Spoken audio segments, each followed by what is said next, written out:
இன்னைக்கு நம்ம என்ன ட்ராமா பார்க்க போறோம் அப்படின்னா, லவ்விங் நெவர் ஃபர்கெட்டிங் அப்படின்ற ஒரு சைனீஸ் ட்ராமா தான் பார்க்க போறோம். சரி வாங்க ட்ராமாக்குள்ள போலாம். ட்ராமாவோட ஸ்டார்ட்டிங்லேயே ஹீரோவை தான் காட்டுவாங்க. ஹீரோவும் ஒரு பிசினஸ் மேன்ட்ட உட்காந்து பிசினஸ் விஷயமா பேசிட்டு இருப்பான். இவன் சொல்ற டீலுக்குலாம் அந்த பிசினஸ் மேன் அக்செப்ட் பண்ணிக்கவே மாட்டான். அவன் ஒன்று சொல்லுவான், ஹீரோ ஒன்று சொல்லுவாங்க. இப்படி மாற்றி மாற்றி ரெண்டு பேருமே உட்காந்து பேசிட்டு இருப்பாங்க. அதே போல் இந்த பக்கம் ஒரு ஆக்டரை தான் காட்டுவாங்க.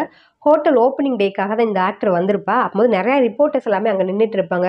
எப்போதான் இதை ஸ்டார்ட் பண்ணுவீங்க, இங்கே பாருங்க ப்ரோக்ராம் எல்லாமே முடிஞ்சு போயிடுச்சு, ஹீரோ எப்போதான் இங்கே வருவான் அப்படின்ற மாதிரிலாம் கத்திட்டு இருப்பாங்க. அப்போ இவளுமே சொல்லுவா, கொஞ்சம் வெயிட் பண்ணுங்க வந்துருவாங்க அப்படின்ற மாதிரி இவ பேசிட்டு இருப்பா. இந்த பக்கம் ஹீரோவுமே என்னெல்லாமோ சொல்லி பார்ப்பான். அந்த பிஸ்னஸ் மேனுமே அவனும் என்னெல்லாமோ சொல்லுவான். கடைசியில் ஹீரோ சொன்னதுக்கு அந்த பிஸ்னஸ் மேன் அக்செப்ட் பண்ணிப்பான். வேற வழி இல்லாமல் ஹீரோ சொன்னதுக்கு அக்செப்ட் பண்ணிட்டு கடைசியில் நீ தான் வின் பண்ண, நீ ரொம்ப சின்ன பையனா இருந்தா கூட பிஸ்னஸ் விஷயத்துல நீ ரொம்ப ஸ்மார்ட்டாவே மூவ் பண்ற, கடைசியில் நீ தான் வின் பண்ண, அதனால நீ சொன்னதே இருக்கட்டும் அப்படின்ற மாதிரி சொல்லிட்டு ரெண்டு பேருமே இங்க இருந்து கிளம்பி அந்த ஹோட்டல் ஓப்பனிங் கீழே நடந்துட்டு இருக்குல்ல அந்த இடத்துக்கு தான் வருவாங்க. அந்த இடத்துக்கு நிறைய மக்களுமே வந்திருப்பாங்க. அதுல ஹீரோனோட ஃப்ரெண்டுமே இருப்பா. ரெண்டு குட்டி பசங்களை கூட்டிட்டு தான் வந்திருப்பா. அதுல ஒன்னு இவளோட குழந்தையா இருக்கும், இன்னொன்னு ஹீரோயினோட குழந்தையா இருக்கும். ரெண்டு பேரையும் கூட்டிட்டு தான் அங்க வந்திருப்பாங்க. இவளோட குழந்தைக்கு பாத்ரூம் வந்துடும். அம்மா எனக்கு ரொம்ப பாத்ரூம் வருது, வா போலாம் அப்படின்றப்போ இவ உடனே ரெண்டு பேரையும் சரி வாங்க ரெஸ்ட் ரூம் போயிட்டு வரலாம் அப்படின்னு சொல்லிட்டு ரெண்டு குழந்தையுமே கூப்பிடுவா. ஆனா ஹீரோயினோட குழந்தை இருந்துட்டு இல்ல நான் வரமாட்டேன், நான் அதை பார்த்துட்டு இருக்கேன், நான் அதனால வரமாட்டேன், நான் இங்கே நிக்கிறேன், நீங்க வேணா போங்க அப்படின்றப்போ இந்த குட்டி குழந்தையால தாங்கிக்கவே முடியாது. அம்மா என்னால கண்ட்ரோல் பண்ண முடியல, நான் பேசாம ஜட்டிலே போயிருவேன் அப்படின்றப்போ சரி வா வா அப்படின்ற மாதிரி சொல்லிட்டு ஹீரோனோட குழந்தைகிட்டமே சொல்லிட்டு போவா, இங்கேயே நிக்கணும், நான் வரது வரைக்கும் நீ இங்கேயே நிக்கணும், எங்கேயும் போயிடக்கூடாது அப்படின்ற மாதிரி சொல்லிட்டு அங்கிருந்து அந்த குழந்தைய கூட்டிட்டு ரெஸ்ட் ரூமுக்கு போயிடுவா. அந்த குழந்தையுமே அங்க நின்று அந்த ஸ்டேஜ்ல நடக்கிறதெல்லாம் வேடிக்கை பார்த்துட்டு இருக்கும். இந்த குழந்தையோட கையில அந்த ஆக்டரோட போட்டோவுமே கையில இருக்கும். இதை பார்த்துக்கிட்டே அங்க என்னெல்லாம் நடக்குதுன்னு சொல்லி இந்த குழந்தை பார்த்துட்டு இருக்கும். இந்த குழந்தைக்கு இந்த ஆக்டர்னா ரொம்ப பிடிக்கும் போல, அதனால அந்த குழந்தை நின்று பார்த்துட்டு இருக்கும். அதே இடத்துக்கு அந்த ஹீரோ பிசினஸ் மேன் எல்லாருமே வருவாங்க. அதே டைமுக்கு இங்க இருக்கிற மக்கள் எல்லாருமே இருந்துட்டு ரொம்ப கத்திக்கிட்டே அந்த ஆக்டரை நோக்கி வர ஆரம்பிச்சிருவாங்க. ஸ்டேஜ் மேலே ஏற ஆரம்பிச்சோன்னே ஸ்டேஜுமே தாங்காம அந்த இடத்துல உடஞ்சி விழுந்துரும். உடஞ்சி விழுந்ததுல அங்க ரெண்டு மூணு பேருக்கு அடி ஆயிடும். அந்த ஆக்டருமே அங்க இருந்து கூட்டிட்டு போயிடுவாங்க. ஹீரோ உடனே அங்க அடிப்பட்டவங்க எல்லாம் தூக்கி விட்டுட்டு இருப்பான், எல்லாத்துக்கும் போய் உதவி பண்ணிட்டு இருப்பான். பார்த்தா அந்த கட்டைக்கு நடுவுல அந்த குட்டி குழந்தையுமே ஆக்சிடென்ட் ஆகி கிடக்கும். அதை பார்த்துட்டு ஹீரோமே இதோட அம்மா யாரு, எங்க இருக்கீங்க, இவனோட அம்மா யாரு அப்படின்ற மாதிரி கத்திட்டு இருப்பான். ஆனா யாருமே அந்த இடத்துக்கு வந்திருக்க மாட்டாங்க. இவனுமே நிறைய பிளட் போடுறதுனால உடனே ஹாஸ்பிட்டல் கெட்டு போலான்னு சொல்லிட்டு ஹீரோவுமே அவனோட கார்ல அந்த குட்டி குழந்தைய ஹாஸ்பிட்டலுக்கு எடுத்துட்டு போயிட்டு இருப்பான். அங்க கட் பண்ணா இந்த பக்கம் ஹீரோயினியை தான் காட்டுவாங்க. இவங்க தான் நம்ம டிராமாவோட ஹீரோயினி. அவங்க ஒரு கம்பெனில தான் வேலை பார்த்துட்டு இருப்பாங்க. அவங்களுமே ரொம்ப அவசர அவசரமா வேலை எல்லாமே முடிச்சுட்டு அங்கிருந்து கிளம்புவாங்க. இன்னைக்கு அவங்க பையனோட பிறந்த நாளா தான் இருக்கும். அதுக்காக கேக்லாம் வாங்கி வச்சிருப்பாங்க. அது எல்லாமே எடுத்துட்டு ரொம்ப சந்தோஷமா அங்கிருந்து கிளம்ப போவாங்க. அதுக்குள்ள அந்த மேனேஜர் ஆப்போசிட்ல வந்துடுவான். அவன் வந்துட்டு இன்னும் கொஞ்சம் வேலை இருக்கு, இதெல்லாமே முடிச்சுட்டு போ, நாளைக்கு இது கண்டிப்பா இந்த காப்பீஸ்லாம் வேணும் அப்படின்ற மாதிரி சொல்லிட்டு அவர்கிட்ட கொடுப்பா. அவளுமே சொல்லுவா, இல்லை இன்னைக்கு என்னோட குழந்தையோட பிறந்த நாள், நான் போய் ஆகணும், நான் ஆல்ரெடி என் குழந்தைகிட்ட வர சொல்லிட்டு வந்துட்டேன், நான் கிளம்பணும் அப்படின்றப்போ அதெல்லாம் முடியாது, நீ போய் அதெல்லாம் கொண்டாடிக்கோ, இப்போதைக்கு இந்த வேலையை முடிச்சுட்டு போ அப்படின்ற மாதிரி சொல்லிட்டு அந்த மேனேஜர் அங்கேருந்து போயிடுவான். இவளுக்குமே என்ன பண்ணே தெரியாது. இந்த கம்பெனியில் இவளுக்கு ஒரு ஃப்ரெண்டு இருப்பா. அந்த பொண்ணுமே இதை பற்றிலாம் நீ யோசிக்காத, இதை நான் பார்த்துக்கிறேன், நீ கிளம்பு போ அப்படின்றப்போ என்னால் உனக்கு ஏன் தேவையில்லாத வேலை அப்படின்றப்போ அந்த பொண்ணுமே சொல்லுவா, நீ எவ்வளோ டைம் எனக்கு உதவி பண்ணியிருக்க இந்த வேலையிலலாம், இந்த டைம் நான் உனக்கு பண்ணுறேன், அதனால எனக்கு எந்த பிரச்சனையும் இல்லை, நீ ஃபர்ஸ்ட் போ, உன்னோட குழந்தைய போய் பாரு அப்படின்ற மாதிரி சொல்லி இந்த பொண்ணுமே ஹீரோயினி அங்கேருந்து அனுப்பி வைப்பா. ஹீரோயின்மே ரொம்ப சந்தோஷமா அங்கேருந்து கிளம்பி பஸ் ஸ்டாண்டுக்கு தான் வருவாங்க. அங்கே வந்துட்டு ஒரு பஸ்லேயுமே ரொம்ப கூட்டமாக இருக்கும். அந்த பஸ்ஸில் ஏறிட்டு அவள் ஃப்ரெண்டுக்கு தான் கால் பண்ணுவா. அவகிட்டயுமே நான் தான் வந்துட்டு இருக்கேன் அப்படின்ற மாதிரி சொல்லுவா. அவள் ஃப்ரெண்டுக்கு இப்போ தான் நடந்த விஷயம் எல்லாமே தெரிஞ்சிருக்கும். அவளுமே சொல்ல வருவா, இல்லை நம்ம குழந்தைக்கு அடிபட்டுருச்சு அப்படின்ற மாதிரி சொல்ல வருவா. அதுக்குள்ளே ஹீரோயின்மே பஸ்ஸில் ரொம்ப கூட்டமாக இருக்குன்னு அப்புறம் கூப்பிட்றேன் அப்படின்ற மாதிரி சொல்லி கட் பண்ணிட்டு இன்னொரு கால் அவளுக்கு வரும். அதை அட்டன் பண்ணி பேசுவா. ஹாஸ்பிட்டல்ல இருந்து தான் கால் வந்திருக்கும். இந்த மாதிரி இந்த குழந்தையோட அம்மா நீங்களா அப்படின்ற மாதிரி கேட்குறப்போ ஆமா என்னாச்சு அப்படின்றப்போ உங்க குழந்தைக்கு அடிபட்டிருக்கு, நாங்க ஹாஸ்பிட்டல்ல இருந்து தான் பேசுறோம், உடனே இங்க கிளம்பி வாங்க அப்படின்ன உடனே ஹீரோனிக்கு கையும் ஓடாது காலும் ஓடாது, என்ன பண்ணனே தெரியாம உடனே பஸ்ஸை ஸ்டாப் பண்ண சொல்லி கத்துவாங்க. அந்த டிரைவருமே ஒரு இடத்துல வண்டியை ஸ்டாப் பண்ணோன்னே இவளுமே உடனே வண்டியில இருந்து கீழே இறங்கிட்டு நடு ரோட்ல நின்று ஒவ்வொரு டாக்ஸியா கை காமிச்சிட்டு இருப்பா. எந்த டாக்ஸியுமே நிப்பாட்டவே மாட்டாங்க, அவங்க வாட்டுக்கு போய்கிட்டே இருப்பாங்க. கடைசியா ஒரு டாக்ஸி நிப்பாட்டுவான். இவளுமே அவசரமா அடியெல்லாம் பட்டு இங்கேருந்து ஹாஸ்பிட்டலுக்கு தான் வருவா. அங்கே வந்துட்டு அவளோட குழந்தைய பாப்பா. டாக்டருமே சொல்லுவாங்க, உங்கள் குழந்தைக்கு அடிப்பட்டதில் நிறைய பிளட் லாஸ் ஆயிடுச்சு, அதனால பிளட் தேவைப்படுது, உங்களோட பிளட் டைப் என்ன அப்படின்ற மாதிரி கேட்குறப்போ இவளுக்கும் அந்த குழந்தைக்கும் சேம் பிளட் குரூப் இருக்காது. இவளுமே சொல்லுவா, என்னோட பிளட் குரூப் வேற அப்படின்ற மாதிரி சொன்னோன்னே டாக்டருமே வெளியே எங்கேயாவது அரேஞ்ச் பண்ண முடியுமான்னு பார்ப்பாங்க. அப்போ ஒரு நர்ஸுமே வந்து சொல்லுவாங்க, நாங்களுமே பிளட் பேங்க் கால் பண்ணி கேட்டுட்டோம், அவங்க கிட்ட இந்த பிளட் ஸ்டாக் இல்லையா, இன்னும் கிடைக்கிறதுக்கு 5 மணி நேரம் ஆகும்னு சொல்லிட்டாங்க, என்ன பண்றதுனே தெரியல அப்படின்றப்போ இந்த டாக்டருமே சொல்லுவார், இங்க பாருமா அந்த பையனுக்கு பிளட் ஏற்றினாதான் இப்போதைக்கு காப்பாற்ற முடியும், அதனால உனக்கு தெரிஞ்ச யார்கிட்டயாவது சொல்லு அப்படின்ற மாதிரி சொல்லிட்டு அந்த டாக்டருமே அங்கேருந்து போவாங்க. இங்க ஹீரோயினுக்கு என்ன பண்ணனே தெரியாது. ஹீரோயினுமே அவளோட குழந்தையை கட்டி பிடிச்சி அழுதுகிட்டு இருப்பா, கடவுளே காப்பாத்து அப்படின்ற மாதிரி தான். அதே டைமுக்கு ஹீரோவுமே அவன் கையில லைட் அடிபட்டிருக்கும், அதுக்கெல்லாம் மருந்தெல்லாம் போட்டுட்டு அங்கேருந்து வந்துட்டு இருப்பான். அப்போ அந்த குழந்தையுமே பார்ப்பான். நர்ஸ் கிட்ட கேட்பான், அந்த குழந்தைக்கு இப்போ எப்படி இருக்கு, நல்லா இருக்கா அந்த குழந்தை அப்படின்ற மாதிரி கேட்குறப்போ அந்த நர்ஸுமே சொல்லுவா, நீங்க அந்த குழந்தைக்கு சொந்தக்காரங்க கிடையாதுல்ல, அதனால தயவு செய்து இங்கேருந்து கிளம்புங்க, குழந்தைக்கு ட்ரீட்மெண்ட் போயிட்டு இருக்கு, இங்கேருந்து கிளம்புங்க அப்படின்ற மாதிரி சொன்ன உடனே ஹீரோவுமே அங்கேருந்து கிளம்ப போவான். அப்போ டக்குன்னு ஹீரோயினுமே அந்த வாய்ஸை கேட்டுட்டு திரும்பி பார்ப்பாங்க. ஹீரோவுமே அப்பதான் ஹீரோயினியை பார்ப்பான். 2 பேருமே ஒருத்தர் மாற்றி மாற்றி பார்த்துப்பாங்க. அவனுமே சரின்னு சொல்லிட்டு அங்கேருந்து கிளம்பி போயிடுவான். இங்கே ஹீரோயினுக்கு என்ன பண்ணனே தெரியாது. டக்குன்னு ஹீரோயினுமே போயிட்டு ஹீரோவை ஸ்டாப் பண்ணுவா. கொஞ்சம் நில்லு அப்படின்ற மாதிரி சொல்லிட்டு அவன் கிட்ட போய் கேட்பா, ப்ளீஸ் என்னோட குழந்தைய காப்பாத்துறதுக்கு உதவி பண்ணுங்க அப்படின்ற மாதிரி கேட்டுட்டு இருப்பா. அப்போ ஹீரோவுமே இதுக்கு முன்னாடி ஹீரோயினியை பார்த்துருக்க கூட மாட்டான். அவனுமே கேட்பான், நான் எப்படி உன்னோட குழந்தைய காப்பாற்ற முடியும் அப்படின்றப்போ இவனுமே சொல்லுவா, உங்களோட பிளட்டை கொடுத்தீங்கன்னா கண்டிப்பாக என்னோட குழந்தைய காப்பாற்றிடலாம், அதனால தயவுசெய்து உங்களோட பிளட்டை கொஞ்சம் கொடுங்க அப்படின்ற மாதிரி கேட்பா.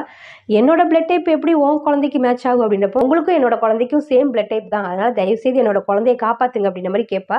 ஆனால் ஹீரோ நான் ஏன் உன் குழந்தைய காப்பாற்றணும் அப்படின்ற மாதிரிலாம் சொல்லிட்டு இருப்பான். ஹீரோயினுக்கு வேற வழியே இல்லாமல் அவனோட காலை பிடிச்சி கெஞ்சி கேட்டுட்டு இருப்பா, தயவுசெய்து என்னோட குழந்தைய காப்பாற்றுங்க ப்ளீஸ், என் குழந்தையோட உயிர் உங்கள் கையில் தான் இருக்குது, ப்ளீஸ் ஹெல்ப் பண்ணுங்க அப்படின்ற மாதிரி கெஞ்சி கேட்டுட்டு இருப்பா. ஆனால் ஹீரோ ஒன்னே ஒன்று தான் சொல்லுவான், நான் உன்னோட குழந்தைய காப்பாற்றணும் அப்படின்னா ஏன் நான் உன் குழந்தைய காப்பாற்றணும், அதுக்கு நீ பதில் சொன்ன அப்படின்னா கண்டிப்பாக நான் உன் குழந்தைய காப்பாற்றுறேன் அப்படின்ற மாதிரி ஹீரோவுமே சொல்லுவான்.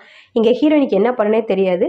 அவளுமே எந்த பதிலுமே சொல்ல மாட்டா. அவள் பதில் சொல்லணும்னு ஹீரோவுமே சரி நீ எந்த பதிலுமே சொல்லலை, அதனால என்னாலே உன் குழந்தைய காப்பாற்ற முடியாது அப்படின்ற மாதிரி சொல்லிட்டு ஹீரோ அங்கேருந்து போக பார்ப்பான். டக்குன்னு உடனே ஹீரோயினுமே பதில் சொல்லுவாங்க, அந்த குழந்தையோட அப்பாவே நீ தான், அது உன்னோட குழந்தை தான் அப்படின்ற மாதிரி சொல்லிடுவாங்க. அதை கேட்டுட்டு ஹீரோக்கே பயங்கர ஷாக்கிங்காக இருக்கும். என்னது அது என்னோட குழந்தை அப்படின்னு சொல்லி ஷாக்கிங்காக பார்த்துட்டு இருப்பான். அவனுமே சரி ஓகே நான் ஹெல்ப் பண்ணுறேன்னு சொல்லிட்டு அவனோட பிளட்டை கொடுத்து அந்த குழந்தைய எப்படியோ ஒரு வழியாக காப்பாற்றிடுவான். இந்த பக்கம் ஹீரோயின்மே தனியாக வந்து உட்காந்துட்டு இருப்பாங்க. ஒரு வழியாக குழந்தைக்கு எந்த பிரச்சனையும் இல்லை அப்படின்னு சொல்லிட்டு அவங்க தனியாக உட்காந்துட்டு இருக்கப்போ அந்த இடத்துக்கு அந்த ஆக்டருமே வருவா. வந்துட்டு அவளோட சைன் போட்டு ஒரு ஃபோட்டோ எடுத்து அவகிட்ட கொடுப்பா. உங்கள் பையனுக்கு நானா ரொம்ப பிடிக்குமாமே, அதனால தான் இதில் என்னோட ஆட்டோகிராஃப் இருக்குது வாங்கிக்கோங்க அப்படின்ற மாதிரி அந்த ஃபோட்டோவை கொடுத்துட்டு அங்கேருந்து போவா. அதே டைமுக்கு ஹீரோவுமே அங்கே பிளட் எல்லாம் கொடுத்துட்டு வெளியே வருவான். ஹீரோவை பார்த்தவொடனே இந்த ஆக்டருமே ஓடி போயிட்டு உனக்கு எதுவும் பிரச்சனை இல்லைல்ல, இப்போ நீ நல்லா இருக்கியா அப்படின்ற மாதிரி கேட்டுட்டு இருப்பா. ஹீரோயினுமே ஐயோ ஹீரோவோட கண்ணில் பட்டோன்னா தொலைஞ்சோம் அப்படின்ற மாதிரி சொல்லிட்டு அங்கேருந்து போக பார்ப்பாங்க. ஹீரோ பார்த்துருவான். ஆமாம் இவ வேற நம்ம குழந்தைன்னு சொன்னால, இவளை இதுக்கு முன்னாடி நம்ம பார்த்ததே இல்லையே அப்படின்னு சொல்லிட்டு ஹீரோவுமே ஹீரோயினியை ஃபாலோ பண்ணி போய்கிட்டே இருப்பான். ஹீரோயினுமே இவன் கண்ணில் எப்படியாவது பற்றக்கூடாதுன்னு சொல்லிட்டு அவங்களுமே அங்கங்கன்னு ஹாஸ்பிட்டலுக்குள்ள ஓடிட்டு இருப்பாங்க. ஒரு வழியாக ஹீரோவோட கண்ணில் படாமல் அவங்களுமே தப்பிச்சிடுவாங்க. ஹீரோவுமே சுற்றி சுற்றி பார்ப்பான். ஹீரோயின் அந்த இடத்துல இருக்க மாட்டாங்க. சரி அப்புறம் பார்த்துக்கலாம் அப்படின்னு சொல்லிட்டு இவனுமே ஹாஸ்பிட்டல்லேருந்து வெளியே வந்துடுவான். ஹீரோவுமே ஹாஸ்பிட்டல்லேருந்து வெளியே வந்ததுமே காரில் தான் கிளம்பி வீட்டுக்கு வந்துட்டு இருப்பான். அப்போ அவன் கூட அசிஸ்டன்ட்மே வருவான். இவன் தான் ஹீரோவோட அசிஸ்டன்ட்னு வச்சுக்கலாம், இல்லை ஃப்ரெண்டு, ரெண்டில் ஏதோ ஒன்று. இந்த அசிஸ்டன்ட்டுமே ஹீரோ சொல்லிட்டு இருப்பான், ஹாஸ்பிட்டலில் கொஞ்ச நேரத்துக்கு முன்னாடி என்ன நடந்துச்சு தெரியுமா அப்படின்னு சொல்லிட்டு ஹீரோவுமே நடந்த விஷயத்தெல்லாம் சொல்லுவான். அதை கேட்டுட்டு அசிஸ்டன்ட்கே பயங்கர ஷாக்கிங்காக இருக்கும். என்னது அது உங்களோட குழந்தையா, ஃபர்ஸ்ட் காரை ஹாஸ்பிட்டலுக்கு விடுங்க, அந்த பொண்ணுகிட்ட போய் என்னன்னு சொல்லி விசாரிக்கலாம் அப்படின்றப்போ ஒன்றும் தேவையில்லை, ஃபர்ஸ்ட் டிஎன்ஏ டெஸ்ட் எடு, அந்த குழந்தை என்னோட குழந்தை தானா, அவள் பொய் சொல்கிறாளா உண்மை சொல்கிறான்னு தெரிஞ்சுக்கணும், அதனால ஃபர்ஸ்ட் டிஎன்ஏ டெஸ்ட் எடு அப்படின்னு சொல்லிட்டு அந்த குழந்தைகிட்ட இருந்து ஒரு பொருளை எடுத்துகிட்டு வந்திருப்பான். அந்த பையன் போட்டிருந்த ட்ரெஸ் ஏதோ ஒன்று, அதை வச்சு டிஎன்ஏ டெஸ்ட் எடுக்க சொல்லுவான். இங்கே அந்த குட்டி குழந்தைய தான் காட்டுவாங்க. குட்டி குழந்தைய ஒரு வழியாக நல்லபடியாக கண்ணை முழிச்சிடும். ஹீரோயின்மே பக்கத்துலேயே இருப்பாங்க. அந்த குழந்தை கண்ணை முழிச்சதுமே அவங்க அம்மா கிட்ட கேட்கும், அம்மா என்னோட பிறந்தநாள் முடிஞ்சு போயிடுச்சு அப்படின்றப்போ உன்னோட பிறந்தநாள்லாம் முடியல, நம்ம செலிப்ரேட் பண்ணலாம் ஓகேவா அப்படின்ற மாதிரி சொல்லிட்டு இருப்பாங்க. அப்போ அந்த குழந்தையுமே கேட்கும், அம்மா என்னோட ஃபோட்டோ எங்கே, நான் என் பேக்கெட்டில் வச்சுருந்தேன்ல எங்கே அப்படின்றப்போ ஹீரோயின்மே இந்த ஃபோட்டோவை தானே தேடுறேன் அப்படின்னு சொல்லிட்டு அந்த ஆக்டரோட ஃபோட்டோவை எடுத்து கொடுப்பா. அப்போ இவனுமே சொல்லுவான், அம்மா இந்த இதை வந்துட்டு என்னோட பிறந்தநாள் அன்னைக்கு உனக்கு கிஃப்டாக கொடுக்கணுன்றதுக்காக தான் நான் அங்கே போயிருந்தேன், உனக்கு தான் இவங்களை ரொம்ப பிடிக்கும்ல அதனால தான் அப்படின்ற மாதிரி இவன் சொல்லுவான். அதை கேட்டு ஹீரோயின்மே அப்போ நீ எனக்காக தான் அங்கே போயிருந்தியா அப்படின்றப்போ ஆமாம்மா உங்களுக்கு கிஃப்ட் கொடுக்கணுன்றக்காக தான் நான் அங்கே போயிருந்தேன் அப்படின்ற மாதிரி இவனுமே சொல்லுவான். அப்போ ஹீரோயின்மே கேட்பா, ஆமாம் எனக்கு இவங்களை பிடிக்கும்னு சொல்லி உனக்கு எப்படி தெரியும் அப்படின்றப்போ நான் நிறையா டைம் பார்த்துருக்கேன், நீங்கள் எப்போதுமே டிவியில் இவங்களை பற்றி தான் பார்த்துட்டு இருப்பீங்க அதனால தான்மா அப்படின்ற மாதிரி இந்த குழந்தையுமே சொல்லும். இதை கேட்டுட்டு ஹீரோயினுக்குமே ரொம்ப சந்தோஷமா இருக்கும், நம்ம குழந்தை நமக்காக தான் இதெல்லாம் பண்ணியிருக்கு அப்படின்னு சொல்லிட்டு ஹீரோயின்மே ரொம்ப சந்தோஷப்படுவாங்க. அங்கே கட் பண்ணால் மறுநாள் ஹீரோவோட கம்பெனியில் தான் காட்டுவாங்க. அந்த அசிஸ்டன்ட்மே அந்த டெஸ்ட்டுக்குரிய ரிப்போர்ட்டை எடுத்துகிட்டு வந்திருப்பான். ஹீரோக்கிட்ட தான் கொடுப்பான். அந்த குழந்தை உன்னோட குழந்தை தான் அப்படின்ற மாதிரி சொல்லுவான். அதை கேட்டுட்டு ஹீரோக்குமே பயங்கர ஷாக்கிங்காக இருக்கும். அப்போ அந்த பொண்ணை பற்றி ஏதாவது டீட்டெயில் தெரியுமா அப்படின்றப்போ இவன் ஃபுல் டீட்டெயிலை கலெக்ட் பண்ணிட்டு வந்திருப்பான். இந்த அசிஸ்டன்ட்மே ஆமாம் அவளை பற்றி எல்லாமே தெரியும்னு சொல்லிட்டு அந்த டீட்டெயிலுமே எடுத்து ஹீரோக்கிட்ட கொடுப்பா. அப்போ பேர் எல்லாத்தையுமே இவன் சொல்லுவான். அந்த பொண்ணு காலேஜ் முடிச்சதுமே நம்மளோட கம்பெனியில் தான் வேலை பார்த்துருக்கா 2 வருஷமா, உங்களுக்கு ஏதாவது ஞாபகம் இருக்கா அப்படின்ற மாதிரி கேட்குறப்போ ஹீரோக்கு எந்த ஞாபகமே இருக்காது. இல்லை எனக்கு எந்த ஞாபகமே இல்லை, உனக்கு ஏதாவது அந்த பொண்ணை பார்த்த ஞாபகம் இருக்கா அப்படின்றப்போ அந்த அசிஸ்டண்ட்டுக்குமே ஞாபகம் இருக்காது. இல்லை எனக்கு எந்த ஞாபகமும் இல்லை அப்படின்ற மாதிரி அசிஸ்டன்ட்மே சொல்லுவான். அப்போ இவனுமே அவளை பற்றின எல்லா ஹிஸ்ட்ரியுமே கலெக்ட் பண்ணிட்டு வந்திருப்பான்ல, அதை பற்றியெல்லாம் சொல்லிட்டு இருப்பான். அந்த பொண்ணு நம்ம கம்பெனியில் தான் இன்டர்னாக வேலை பார்த்துட்டு இருந்தா, திடீர்னு சொல்லிட்டு 3 வருஷத்துக்கு முன்னாடி வேலையை ரிசைன் பண்ணிட்டு அவள் போயிட்டா. அநேகமாக அவள் ப்ரெக்னெண்ட்டாக இருந்திருப்பான்னு நினைக்கிறேன், அதனால தான் அவள் வேலையை ரிசைன் பண்ணிட்டு போயிருக்கா. இங்கேருந்து போயிட்டு அவளோட குழந்தைய நல்லபடியாக பெற்றுட்டு திருப்பியும் இதே இடத்துக்கே திரும்பி வந்திருக்கா அப்படின்ற மாதிரி சொல்லுவான். அதே போல் அவளோட ஃபேமிலி ஒரு மிடில் கிளாஸ் ஃபேமிலி தான், ரொம்பவே கஷ்டப்படுற ஒரு ஃபேமிலியாக தான் இருக்குது. இப்போ ஏதோ ஒரு கம்பெனியில் வேலை பார்ப்ப போல அந்த வேலையில் வர்ற சம்பளத்தை வச்சு தான் அவளோட குடும்பத்தையும் அந்த குழந்தையுமே பார்த்துட்டு வரா. அந்த குழந்தை ரொம்ப ரொம்பவே கஷ்டமான ஒரு சூழ்நிலையில தான் வளர்ந்துட்டு இருக்கு அப்படின்ற மாதிரி இந்த அசிஸ்டன்ட் எல்லா விஷயத்தையுமே ஹீரோ கிட்ட சொல்லுவான். இப்படி இவங்க பேசிட்டு இருக்கப்போ அந்த கம்பெனியில் வேலை பார்க்குற ஒரு பொண்ணுமே வந்துட்டு நிறைய ரிப்போர்ட்டர்ஸ் கீழே வந்திருக்காங்க. உங்களுக்கு ஏதோ ஒரு குழந்தை இருக்காமே, அதை பற்றி ஏதோ ரூமர்ஸ் வந்திருக்குன்னு சொல்லிட்டு அதை பற்றி கேட்கறதுக்காக வந்திருக்காங்க. உங்களை இன்டர்வியூ எடுக்கணும்னு சொல்லிட்டு கீழே வெயிட் பண்ணிட்டு இருக்காங்க அப்படின்ற மாதிரி இந்த பொண்ணுமே சொல்லுவா. இதை கேட்டுட்டு ஹீரோவுமே அதுக்குள்ள இந்த விஷயம் அவங்க வரைக்கும் போயிடுச்சு அப்படின்ற மாதிரி அந்த அசிஸ்டண்ட்டை பார்த்துட்டு இருப்பான். அசிஸ்டன்ட்மே நான் போய் சமாளிச்சுக்கிறேன் அப்படின்ற மாதிரி ரிப்போர்ட்டர்ஸை வந்து மீட் பண்ணுவான். மீட் பண்ணிட்டு சொல்லிட்டு இருப்பாங்க, பாருங்க அது ஜஸ்ட் ரூமர் தான், இன்னும் எதுவுமே கன்ஃபார்ம் ஆகலை. எல்லா உண்மையும் தெரிஞ்சதுக்கு அடுத்து நாங்களே மீடியா முன்னாடி வந்து சொல்றோம். இப்போதைக்கு எங்களுக்கே எந்த உண்மையுமே தெரியாது. ஃபர்ஸ்ட் என்ன நடந்துச்சுன்னு நாங்க தெரிஞ்சுக்கிறோம், அதுக்கடுத்து உங்ககிட்ட சொல்றோம், ஓகேவா அப்படின்ற மாதிரி சொல்லிட்டு இந்த அசிஸ்டன்ட்மே அங்க இருந்து வந்துடுவான். வந்துட்டு ஹீரோக்கிட்ட தான் வந்து சொல்லிட்டு இருப்பான். அப்ப ஹீரோக்குமே டவுட்டா இருக்கும், நமக்குள்ள நடக்கிற விஷயம் அதுக்குள்ள மீடியா வரைக்கும் போகுதுன்னா இங்க யாரோ ஒருத்தர் நம்ம பேசுறது எல்லாமே கவனிக்கிறாங்கன்னு சொல்லிட்டு அசிஸ்டன்ட்டுமே சொல்லுவான். அப்போ அசிஸ்டன்ட்மே யாரா இருக்கும் அப்படின்றப்போ கண்டிப்பா என் கூட க்ளோஸா இருக்க யாரோ ஒருத்தர் தான் இந்த வேலையெல்லாம் பார்த்துட்டு இருக்குது அப்படின்ற மாதிரி ஹீரோவுமே சொல்லுவான். அசிஸ்டன்ட்மே நீங்க ஒன்றும் கவலைப்படாதீங்க, அது யார் அப்படின்னு சொல்லி நான் கண்டுபிடிக்கிறேன் அப்படின்றப்போ இப்போதைக்கு அது தேவையில்லாது, இந்த ரூமர்ஸ்க்குலாம் நான் கவலைப்பட போறது இல்லை. இப்போதைக்கு அந்த குழந்தையோட கஸ்டடியை நான் எடுத்துக்கணும், அந்த குழந்தைய நான் நல்லா பார்த்துக்கணும்னு நினைக்கிறேன், அதனால அந்த குழந்தையோட கஸ்டடி எனக்கு வேணும் அப்படின்ற மாதிரி ஹீரோவுமே அசிஸ்டன்ட்டை சொல்லுவான். இங்க ஹீரோயின்மே கம்பெனியில் அவளோட வேலையெல்லாம் முடிச்சுட்டு வெளியே வந்துட்டு இருப்பா. அந்த இடத்துக்கு இந்த அசிஸ்டன்ட்மே கார்ல வருவான். ஹீரோயினை பார்த்தோன்னே காரை விட்டு கீழே இறங்கிட்டு அவட்ட போய் பேசுவான். அவளுமே இவன் யாரு அப்படின்ற மாதிரி பார்த்துட்டு இருக்கப்போ இவனுமே ஹீரோவோட அசிஸ்டன்ட் அப்படின்னு சொல்லிட்டு சொல்லுவான். அதை கேட்டு ஹீரோயின்மே அங்கேருந்து போகலான்னு பார்ப்பா. அப்போ இவனுமே சொல்லுவான், அந்த குழந்தை உண்மையிலே ஹீரோவோட குழந்தை தான், அதை பற்றி இப்போ நாங்கள் தெரிஞ்சுக்கணும், ஃபர்ஸ்ட் என்ன நடந்துச்சுன்னு சொல்லு அப்படின்றப்போ ஹீரோயின் எதுவுமே சொல்ல மாட்டாங்க. இல்லை நான் போய் தான் சொன்னேன், அது உங்கள் ஹீரோவோட குழந்தைலாம் கிடையாது அப்படின்ற மாதிரி சொல்லிட்டு அங்கேருந்து போக பார்ப்பா. அப்போ இந்த அசிஸ்டன்ட் உடனே அந்த டிஎன்ஏ டெஸ்ட் அவகிட்ட காமிப்பா. இங்கே அந்த குழந்தை கண்டிப்பாக ஹீரோவோட குழந்தை தான், என்ன நடந்துச்சுன்னு சொல்லிட்டு கண்டிப்பாக எங்களுக்கு தெரிஞ்சே ஆகணும் சொல்லு அப்படின்றப்போ ஹீரோயினி சொல்லவே மாட்டாங்க. இவன் உடனே ஹீரோயினி வள்ளு கட்டாயமே பிடிச்சி காருக்குள்ளே தூக்கி போட்டுட்டு அங்கேருந்து போவான். நீ ஹீரோ கிட்ட பேசி தான் ஆகணும் அப்படின்ற மாதிரி சொல்லிட்டு. ஆனால் அவள் கத்திட்டு இருப்பா காருக்குள்ள இருந்து, இப்போ காரை நிப்பாட்ட போறீங்களா இல்லையா, ஃபர்ஸ்ட் நிப்பாட்டுங்க அப்படின்ற மாதிரி கத்திட்டே இருப்பா. இவனுக்குமே வேற வழி இல்லாமல் ஒரு இடத்துல காரை ஸ்டாப் பண்ணிட்டு அவளை கீழே இறக்கி விட்டுடுவான். ஹீரோயின்மே அங்கேருந்து அவசர அவசரமாக வந்துடுவாங்க. ஒரு வழியாக ஹீரோயின்மே அந்த அசிஸ்டன்ட் இருந்து தப்பிச்சு அவங்க வீட்டுக்கு நடந்து வந்துட்டு இருப்பாங்க. ரொம்ப ஸ்லோவாக தான் வந்துட்டு இருப்பாங்க.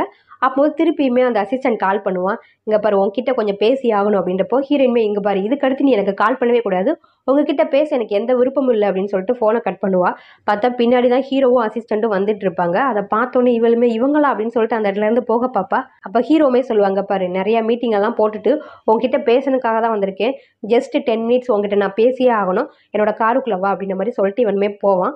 இவன் போனதுக்கு அடுத்து அந்த அசிஸ்டன்ட் அங்கே நின்றுட்டு இருப்பான். மரியாதையாக தான் சொல்லுவான், சரி போ அப்படின்னு சொல்லி ஹீரோயினியா பார்த்தா அவள் போகவே மாட்டான். அந்த இடத்துல நின்றுட்டு இருந்தவொடனே இந்த அசிஸ்டன்ட் என்ன போன்னு சொன்னால் போக மாட்டியா அப்படின்னு சொல்லி கட்டாயப்படுத்தி அவள் கையை பிடிச்சி இழுத்துட்டு வந்து காருக்குள்ளே விடுவான்.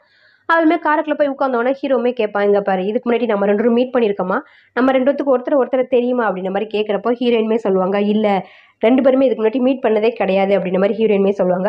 அப்போ எப்படி என்னோட குழந்தை உன்னோட வயிற்றுல இருக்க முடியும்? அப்போ ஹீரோயின்மே சொல்லுவாங்க, இல்லை நான் உங்ககிட்ட போய் சொன்னேன், அது உன்னோட குழந்தைலாம் கிடையாது அப்படின்ற மாதிரி ஹீரோயினி சொல்கிறப்போ ஹீரோமே அந்த டெஸ்ட் ரிப்போர்ட் எடுத்து கொடுப்பாங்க, பாரு அது என்னோட குழந்தைன்னு தான் ரிப்போர்ட்லேயே வந்திருக்கு, உண்மையை சொல்லு அப்படின்றப்போ இது ஏதோ ஃபேக்காக இருக்கும், உண்மையிலே அது உன்னோட குழந்தைலாம் கிடையாது அப்படின்ற மாதிரி சொல்லிட்டு இருப்பா. அப்போ ஹீரோமே திருப்பியுமே உண்மையை மட்டும் சொல்லி எதுக்காக இந்த இதெல்லாம் பண்ணிட்டு இருக்கு அப்படின்றப்போ ஹீரோயின்மே அது ஜஸ்ட் ஒரு ஆக்சிடென்டலாக நடந்த ஒரு விஷயம் அப்படின்ற மாதிரி இவ சொல்லிட்டு இருப்பா. ஆக்சிடென்டலாக நடந்த விஷயமா, என்ன எனக்கு ஒன்றும் புரியலை, என்னதான் பிளான் போட்டுட்டு இருக்க, என்ன பிளான் பண்ணுறேன்னு தயவுசெய்து என்கிட்ட சொல்லிடு, என்னதான் நடந்துச்சு உண்மையை சொல்லு அப்படின்றப்போ ஹீரோயின் எதுவுமே சொல்லவே மாட்டாங்க. சரி உனக்கு என்னதான் வேணும் என்கிட்ட இருந்து அப்படின்ற மாதிரி கேட்குறப்போ இங்கே பாரு எனக்கு எதுவுமே தேவையில்லை, எனக்கு என்னோட குழந்தை மட்டும்தான் முக்கியம், எனக்கு என் குழந்தை இருந்தால் போதும், அதை விட எனக்கு எதுவுமே தேவை கிடையாது அப்படின்ற மாதிரி சொல்லிட்டு அவங்களுமே கார்லேருந்து இறங்கி அங்கேருந்து போயிடுவாங்க. இந்த பக்கம் ஹீரோவும் அந்த ஆக்டரும் சேர்ந்து ஏதோ ஒரு பார்ட்டி நடக்கும், அந்த இடத்துக்கு தான் வந்திருப்பாங்க. 2 பேருமே பேசிக்கிட்டே வந்துட்டு இருப்பாங்க. அப்போ இவளுமே சொல்லுவா, குழந்தையோட கஸ்டடியை நீ எடுக்க போறியாமே அப்படின்றப்போ ஆமாம் அது என்னோட குழந்தை, அதனால அதை நான் வளர்க்க போகிறேன் இனிமே அப்படின்ற மாதிரி இவன் சொல்லிட்டு இருப்பான். அப்போ இந்த ஆக்டருமே சொல்லுவா, நானும் ஃபர்ஸ்ட் டைம் அந்த குழந்தைய பார்த்தோன்னே எனக்கே ரொம்ப பிடிச்சிருச்சு, ஏதோ எனக்குள்ளேயே ஒரு பாண்டு கிரியேட் ஆயிடுச்சு, கண்டிப்பாக அந்த கஸ்டடி உனக்கு தான் கிடைக்கும், நம்ம 2 பேரும் சேர்ந்தே அந்த குழந்தைய நல்லா பார்த்துக்கலாம் அப்படின்ற மாதிரி இவளுமே சொல்லுவா. அதை கேட்டு ஹீரோயுமே எனக்கு தெரியும் நீ பார்த்துப்பேன்னு சொல்லிட்டு அப்படின்ற மாதிரி சொல்லிட்டு இருப்பான். ஆனால் ஹீரோனி இதுக்கு அக்செப்ட் பண்ணிப்பாளா அப்படின்ற மாதிரிலாம் சொல்கிறப்போ அவள் அக்செப்ட் பண்ணிக்கிட்டா என்ன பண்ணலாட்டி என்ன, கண்டிப்பாக அந்த குழந்தையோட கஸ்டடியை நான் எடுப்பேன் அப்படின்ற மாதிரி ஹீரோ சொல்லிட்டு இருப்பான். அப்போ இந்த ஆக்டருமே சொல்லுவா, ஒருவேளை ஃபியூச்சரில் இதே மாதிரி எனக்கும் என்னோட குழந்தைக்கும் நீ பண்ண மாட்டேல்ல அப்படின்றப்போ ஹீரோவுமே சொல்லுவான், கண்டிப்பாக மாட்டேன் அப்படின்ற மாதிரி சொன்ன உடனே இவளுக்கு அதை கேட்டோன்னே ரொம்ப சந்தோஷமா இருக்கும். கொஞ்ச நேரம் கழிச்சு ஹீரோவுமே சொல்லுவான், ஏன்னா நான் உனக்கு கல்யாணம் பண்ணிக்க போகிறதும் கிடையாது, அதே போல் உனக்கும் எனக்கும் நடுவில் கண்டிப்பாக குழந்தைன்றதெல்லாம் வரவே வராது, அதை பற்றிலாம் நீ யோசிக்கவே வேண்டாம் அப்படின்ற மாதிரி சொல்லிடுவான். அதை கேட்டோன்னே இவளுக்கு மூஞ்சியே ஒரு மாதிரி வாடி போயிடும். இங்கே ஹீரோனோட வீட்டில் தான் காட்டுவாங்க. ஹீரோயின்மே நியூஸ் பார்த்துட்டு இருப்பாங்க. அதுலேயே ஹீரோ பற்றின நியூஸ் தான் போய்கிட்டு இருக்கும். அந்த இடத்துக்கு இவளோட ஃப்ரெண்டுமே வருவா. அவளுமே வந்துட்டு வெட்ட கேட்டுட்டு இருப்பாங்க, பாரு உண்மையாக என்ன நடந்துச்சு எனக்கு ஒன்றுமே புரியல, அவன் என்னடானா அவனோட குழந்தைன்னு சொல்லிட்டு இருக்கான், உண்மையை சொல்லி இது உண்மையிலே அவனோட குழந்தை தானா, நான் அவனோட கம்பெனியில் நீ வேலை பார்த்த, சரி ஓகே உனக்கு அவனை பிடிச்சிருக்குன்னு நினச்சேன், பட் ஆனால் இப்போ அவன் கூட உனக்கு ஒரு குழந்தைய பிறந்திருக்கேன் உண்மையா அப்படின்ற மாதிரி கேட்குறப்போ ஹீரோயின் எந்த பதிலுமே சொல்ல மாட்டாங்க. இப்போதைக்கு என்னை எந்த பதிலுமே கேட்காது அப்படின்ற மாதிரி ஹீரோயினி சொல்லிட்டு இருப்பாங்க. அதோட அந்த எபிசோட் முடியுது. நெக்ஸ்ட் எபிசோட் நாளைக்கு பார்க்கலாம். பை.